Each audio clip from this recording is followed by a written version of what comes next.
పండుగగా ప్రభుత్వం ప్రకటించింది.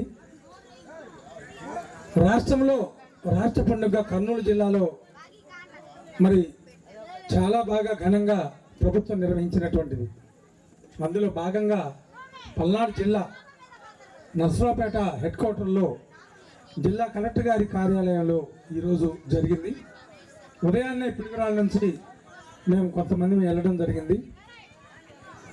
అక్కడ చాలా బాగా జరిగింది. కలెక్టర్ గారు శుక్లా మేడం గారు మన జాతిని ఉద్దేశించి చాలా విషయాలు చెప్పారు.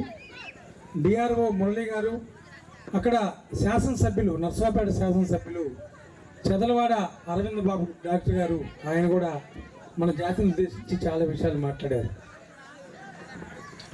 అక్కడ కోటప్పకొండలో మనకి సత్రం లేదు.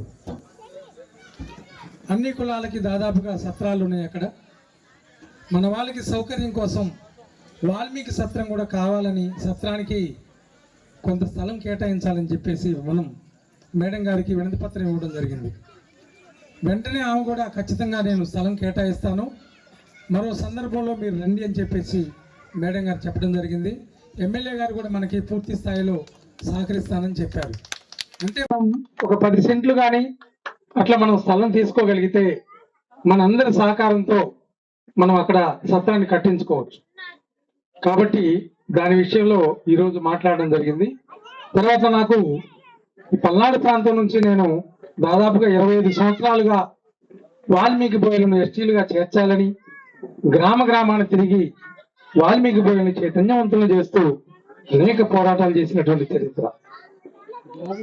ఈ గ్రామ నిరుపేదలుగా ఉన్నటువంటి బోయలు, ఏ అండలేనటువంటి బోయలు, మనకి రాజకీయంగా కానీ ఎవరి సపోర్ట్ లేదు, రాజకీయంగా పలుకుబడినటువంటి జాతిలో మనం జీవిస్తూ బతుకుతూ ఉన్నాం.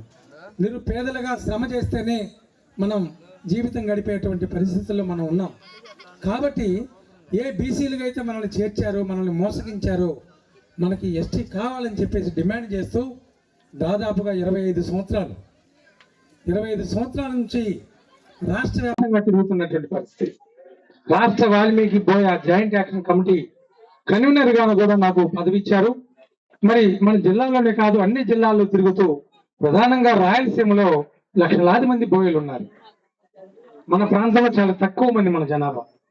గ్రామంలో 10 ఇళ్ళు, 20 ఇళ్ళు, 40 ఇళ్ళు, 100 ఇళ్ళు తప్ప మనకి మరి వేల సంఖ్యలో మనకి ఇక్కడ ఓట్ బ్యాంక్ కూడా లేదు.